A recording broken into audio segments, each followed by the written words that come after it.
इस वीडियो के अंदर हम लोग बात करने वाले हैं मल्टीपल स्टॉक्स के बारे में। तो चलिए सबसे पहले हम लोग डिस्कस करेंगे रिलायंस इंडस्ट्रीज के बारे में। तो रिलायंस इंडस्ट्रीज की अगर बात की जाए तो पिछले ट्रेडिंग सेशन के अंदर कंपनी के अंदर ऑलमोस्ट हमें आधे % तक की गिरावट हमें देखने को मिला हुआ था एंड 3024 रुपये के आसपास हमें कहीं ना कहीं क्लोजिंग नजर आ चुकी थी। तो रिलायंस की अगर बात की जाए तो बहुत सारी कंपनी के अंदर हमें अपडेट निकल के आई है, न्यूज़ निकल के आई है। तो चलिए एक एक करके उन अपडेट्स के बारे में, उस न्यूज़ के बारे में हम लोग बात कर लेते हैं। और उसके साथ साथ टेक्निकल चार्ट के अंदर भी एक बहुत अच्छा खासा पैटर्न हमें बना हुआ है एंड कंपनी के अंदर जिस पॉइंट्स के ऊपर कंपनी ट्रेड कर रहा है वहीं से अच्छी खासी रैली हमें देखने को मिल सकती है। चलिए अभी हम आ चुके हैं सबसे पहले अपडेट्स के ऊपर। ये अपडेट्स को अगर आप ऑब्जर्व करके चलेंगे तो देखिएगा the Reliance Jio revenue EBITDA will double in next 3 to 4 years. Mukesh Ambani के द्वारा हमें एक स्टेटमेंट हमें दोस्तों दिया गया है कि रिलायंस जियो का जो रेवेन्यू है, EBITDA है, वो अगले 3 से 4 सालों में हमें डबल हो सकता है। तो आप समझ सकते हो कि इसका बेनिफिट हमें डायरेक्ट वे में बहुत अच्छे खासा बेसिस के ऊपर रिलायंस जियो को तो देखने को मिलेगा ही मिलेगा, लेकिन उसका बेनिफिट रिलायंस इंडस्ट्रीज को भी हमें नजर आएगा। तो कहीं ना कहीं अगर आप ऑब्जर्व करके चलेंगे तो बहुत अच्छी खासी खबर आया हुआ है जिस अपडेट्स की वजह से अच्छी खासी रैली हमें रिलायंस इंडस्ट्रीज के अंदर देखने को मिल सकता है एंड कंपनी का रेवेन्यूज के अंदर, कंपनी के प्रॉफिटेबिलिटी के अंदर एक बहुत अच्छी खासी ग्रोथ हमें देखने को मिल जाएगा। तो कुछ ब्रोकरेज फर्म के द्वारा, एनालिस्ट के द्वारा हमें टारगेट दिया गया है। तो टारगेट की अगर बात की जाए तो टारगेट क्या है, 3200 रुपीज तक का लेवल्स तक का टारगेट हमें दिया गया है। एक और ब्रोकरेज फर्म के द्वारा हमें टारगेट दिया है जिनका नाम दोस्तों आप देख सकते हो जेएम फाइनेंशियल्स।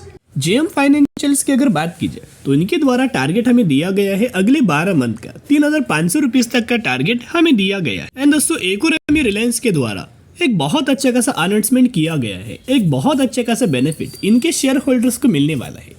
जैसे ये खबर आउट हुआ था वैसे हमने आपके साथ दोस्तों इन्फॉर्म किया था। तो ये खबर क्या था, चलिए डिस्कस करते। ये खबर दोस्तों आप सभी को पता होगा कि रिलायंस इंडस्ट्रीज के द्वारा बोर्ड मीटिंग्स के द्वारा अप्रूव किया गया है, कंसिडर किया गया है 1:1 रेशियो के अंदर बोनस, यानी कि रिलायंस इंडस्ट्रीज ने 1:1 रेशियो के अंदर बोनस का हमें अनाउंसमेंट किया गया है, जिसके द्वारा अगर आपके पास रिलायंस इंडस्ट्रीज के 100 शेयर होंगे तो हर 100 शेयर के बदले रिलायंस इंडस्ट्रीज आपको 100 बोनस शेयर देने वाले हैं। जितने भी आपके पास शेयर्स होंगे वो डबल होने वाले हैं। फॉर एग्जांपल अगर आपके पास 50 शेयर होंगे तो 50 शेयर के ऊपर आपको 50 बोनस शेयर कंपनी देने वाला है।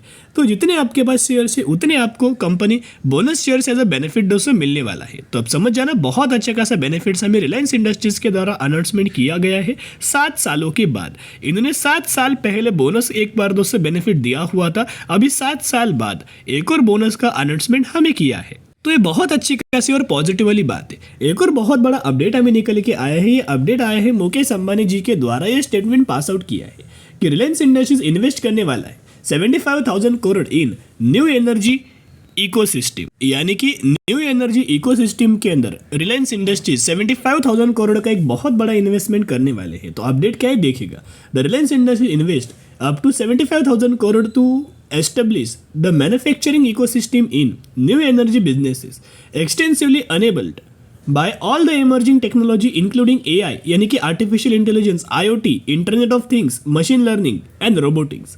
तो कहीं ना कहीं अगर आप देखोगे बहुत अच्छे खासे टेक्नोलॉजीज के अंदर इन्वेस्ट करने वाले जिसका बेनिफिट बहुत अच्छा खासा लॉन्ग टर्म इनका न्यू एनर्जी वाला बिजनेस है वो बहुत अच्छा खासा घर में ग्रो कर पाएगा। तो दोस्तों ये बहुत अच्छी खासी और पॉजिटिव वाली बात है, इसका बहुत अच्छे खासा बेनिफिट पॉजिटिवली रिलायंस इंडस्ट्रीज को लॉन्ग टर्म के अंदर देखने को मिल जाएगा। तो बेसिकली जैसे फ्राइडे के दिन दोस्तों मार्केट क्लोज हुआ था हमें कंपनी के अंदर कहीं ना कहीं डिलीवरीज दोस्तों देखने को मिला था 57% के आसपास। यानी कि अगर आप रिलायंस का भी डिलीवरीज को ऑब्जर्व दोस्तों अगर आप करेंगे तो आपको पता लगेगा कि बड़े बड़े प्लेयर्स की लगातार दोस्तों एंट्री हो रहा है।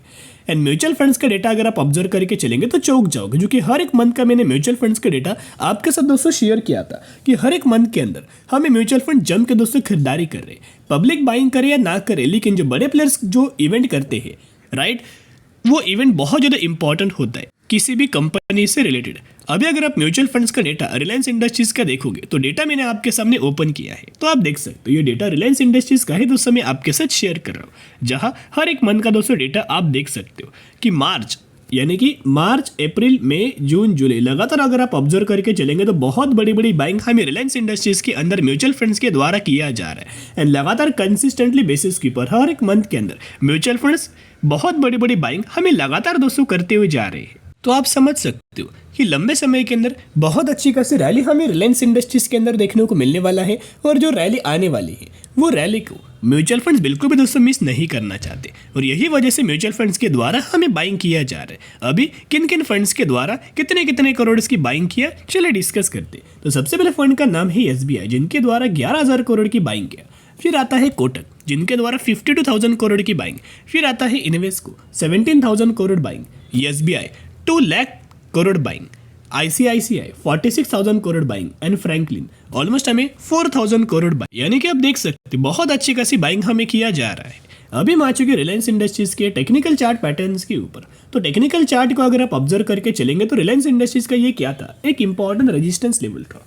उसके साथ साथ रिलायंस इंडस्ट्रीज का ये क्या था, एक इंपॉर्टेंट सपोर्ट लेवल था। जब भी कंपनी ऊपर रेजिस्टेंस लेवल के ऊपर आता था, यही लेवल्स के ऊपर कंपनी रेजिस्टेंस लेके हमें फॉल करता था, या फिर जब भी कंपनी के अंदर गिरावट आता था, निचले लेवल्स के ऊपर जो सपोर्ट लेवल हमें निकल के आ रहे हैं वही लेवल्स के ऊपर सपोर्ट लेके हमें तेजी कंपनी शो करता था। लेकिन अभी अगर आप एक पॉइंट ऑब्जर्व करके चलेंगे, फाइनली हमें रिलायंस इंडस्ट्रीज के द्वारा हमें ब्रेकआउट दिया गया है, ब्रेकआउट हो चुका है। आप देख सकते हो, थोड़ा बहुत जूम दोस्तों मैं आपके साथ करना चाहूंगा ताकि बहुत इजीली आपको दिखाई देगा। ये रेजिस्टेंस लेवल था, कंपनी ने एक अच्छे खासा ब्रेकआउट दिया है। ये रिटेस्ट आप मान सकते हो। अभी मंडे से यानी कि कल से एक अच्छी खासी रैली हमें रिलायंस इंडस्ट्रीज के अंदर देखने को मिल सकती है। तो बायोंडी स्ट्रेटेजी अप्लाई जरूर करना। चलिए अभी हम बात करेंगे अगली कंपनी के बारे में, जिसका नाम है ट्राइडेंट। तो ट्राइडेंट के अंदर अगर आप देखोगे तो कहीं ना कहीं नए के बराबर कंपनी ने परफॉर्म किया।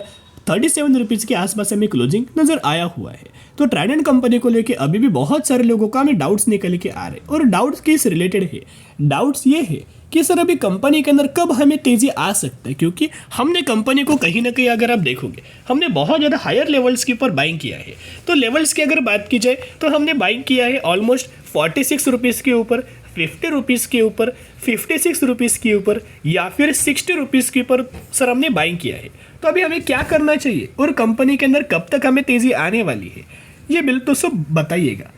तो यहाँ अगर आप दोस्तों एक पॉइंट ऑब्जर्व करके चलेंगे, कोई भी कंपनी के अंदर तेजी क्यों आएगा, तेजी का एक कारण होता है कि कंपनी के पैरामीटर्स अच्छे होंगे, कंपनी हर एक फाइनेंशियल्स के अंदर अच्छा परफॉर्म करेगा, तो हम लोग बोल सकेंगे कि कंपनी के अंदर हमें जल्द तेजी आ सकती है। तो चलिए वो हम लोग एनालिसिस कर लेते हैं कि कंपनी के अंदर कब तक तेजी आ सकता है, और हमें क्या ट्राइडेंट के अंदर क्या करंट लेवल्स के ऊपर, करंट प्राइस के ऊपर क्या बाइंग करना चाहिए, या फिर हमें वेट एंड वॉच करना चाहिए। तो चलिए वो डिस्कस करते हैं। लेकिन उससे पहले आपको ये जानना इंपॉर्टेंट है कि ट्राइडेंट का पिछले 5 सालों में क्या हुआ था। तो 5 सालों का चार्ट मैंने आपके सामने ओपन किया है। पिछले 5 सालों में अगर आप देखोगे टॉप से लेके करंट प्राइस तक, तो ट्राइडेंट ये कंपनी अभी भी अगर आप ऑब्जर्व करेंगे तो गिरावट के ही अंदर ट्रेड कर रहा है, और कोई छोटी गिरावट नहीं है, बल्कि अभी भी ट्राइडेंट ये कंपनी 43% तक की गिरावट के अंदर हमें ट्रेड कर रहा है। तो ये गिरावट का एक कारण था, क्योंकि हर एक क्वार्टर के रिजल्ट्स के अंदर अगर आपने ऑब्जर्व किया होगा, जितने सारे पैरामीटर्स थे, जहां रेवेन्यूज बोल सकते हो, इनकम बोल सकते हो, नेट प्रॉफिट्स है, अर्निंग पर शेयर है, जितने सारे पैरामीटर्स हमें नजर आ रहे थे, हर एक पैरामीटर्स के अंदर हमें ट्राइडेंट कंपनी के द्वारा हमें डिसअपॉइंट किया था। जो मार्केट दोस्तों हमें एक्सपेक्ट करके चल रहा था, वो मार्केट के एक्सपेक्टेशंस को अगर कोई भी कंपनी फुलफिल अगर नहीं करती ना, तो आपको पता होगा कि मार्केट क्या करता है। वो कंपनी से रिलेटेड मार्केट बहुत ज़्यादा बुरा रिएक्ट करता है। कंपनी अच्छी हो, छोटी हो या बड़ी हो, मार्केट ये नहीं देखता। मार्केट ये देखता है कि क्या मार्केट के जो हमने एक्सपेक्ट किया था, क्या कंपनी ने वैसे परफॉर्म किया है। अगर परफॉर्म किया तो कोई बात नहीं, तेज़ी आएगी।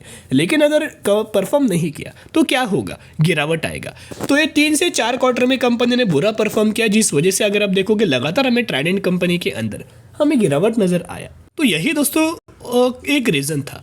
अभी अगर आप कुछ पैरामीटर्स में आपके साथ शो करना चाहूँगा, इस पैरामीटर्स को देख के हमें पता लगेगा कि अभी निवेश करना है या फिर हमें वेट एंड वॉच करना है। तो डेटा दोस्तों मैंने आपके सामने यहाँ ओपन किया है। तो अभी भी अगर आप देखोगे तो कंपनी का जो नेट प्रॉफिट्स है, नेट प्रॉफिट्स पहले कितना था, 235 करोड़, राइट। फिर बाद में दोस्तों लगातार हमें कंपनी का नेट प्रॉफिट्स हमें घटते हुए देखने को मिला। अभी अगर आप ऑब्जर्व करके चलेंगे तो बीच में ऑलमोस्ट कंपनी ने अच्छा खासा परफॉर्म करना स्टार्ट किया था। 144 करोड़ का प्रॉफिट्स कंपनी ने जनरेट किया था। लेकिन उसके बाद फिर हमें फॉल नजर आया, 131 करोड़, फिर 90 करोड़, 90 करोड़ आप देख सकते हो। और बीच में भी कंपनी ने अभी रिसेंटली अच्छा परफॉर्म किया था, 109 करोड़ प्रॉफिट जनरेट किया, लेकिन उसके अगले ही क्वार्टर में ऑलमोस्ट हमें 59 करोड़, यानी कि अभी भी अगर आप देखोगे तो कंपनी अनस्टेबल है, बिल्कुल भी कंपनी स्टेबल हमें देखने को नहीं मिल रहा। एक क्वार्टर के अंदर अच्छा परफॉर्म करेगा, 3 से 4 क्वार्टर के अंदर बुरा परफॉर्म करेगा। तो अगर ऐसी कंपनी का परफॉर्मेंस चलता रहा तो कंपनी और ज़्यादा सस्ते प्राइस के ऊपर हमें मिल सकता है, और ज़्यादा कंपनी गिरावट के अंदर हमें मिल सकता है। अगर कंपनी का परफॉर्मेंस अगर बढ़ता है, 3 से 4 क्वार्टर में कंपनी का परफॉर्मेंस अगर आगे ग्रोथ वाला होता है, लगातार कंपनी का प्रॉफिट्स बढ़ेगा, रेवेन्यूज बढ़ेगा, तो ही कंपनी के अंदर दोस्तों तेजी आएगा, नहीं तो बिल्कुल भी कंपनी के अंदर तेजी नजर नहीं आया, और ज़्यादा कंपनी हमें डिस्काउंट प्राइस के ऊपर हमें बिलोंग कर सकता है। तो एक रिक्वेस्ट करना चाहूंगा, अभी दोस्तों ट्राइडेंट के अंदर निवेश करने का बिल्कुल भी हमें मौका नजर नहीं आ रहा, बिल्कुल भी कंपनी निवेश करने के लिए लेवल्स के ऊपर नजर नहीं आ रहा। जब तक कंपनी के पैरामीटर्स नहीं बढ़ेंगे तब तक दोस्तों हमें बिल्कुल भी ट्राइडेंट के अंदर निवेश नहीं करना है, क्योंकि अगर पैरामीटर्स ही कंपनी के नहीं बढ़ेंगे, परफॉर्मेंस ही कंपनी का नहीं अच्छा होगा, तो कैसे आप एक्सपेक्ट करके चल रहे कि वो कंपनी के अंदर तेजी आएगा? नहीं आएगा दोस्तों। और जो कंपनी के पैरामीटर्स बढ़ रहे हैं, जो कंपनी का ओवरऑल परफॉर्मेंस बढ़ रहा है, वो कंपनी 70 रुपये नहीं बल्कि 700 रुपये पर भी जाएगा, 7,000 रुपये पर भी जाएगा, वो कंपनी को तेजी आने से कोई रोक नहीं पाएगा। लेकिन अगर कंपनी का परफॉर्मेंस बुरा है तो वो कंपनी के अंदर तेजी बिल्कुल भी देखने को नहीं मिलेगा। बीच में तेजी आपको नजर आएगा 4-5% का, और फिर 2 से 3 दिन में वही गिरावट्स के अंदर कन्वर्ट होगा। एंड यही ट्राइडेंट के अंदर करंटली हमें फंडा निकल के आ रहा है। तो करंटली वेट एंड वॉच करना, जब कंपनी का परफॉर्मेंस बढ़ेगा, पैरामीटर्स 3 से 4 क्वार्टर में अच्छा खासा होगा, उस समय बाइंग करने की आप सोच सकते हो। तो चलो दोस्तों, आज के लिए इतने। अगर आपको ये वीडियो पसंद है, जरूर वीडियो को लाइक और चैनल को सब्सक्राइब करके चल सकते हो। फिर मिलेंगे, बाय।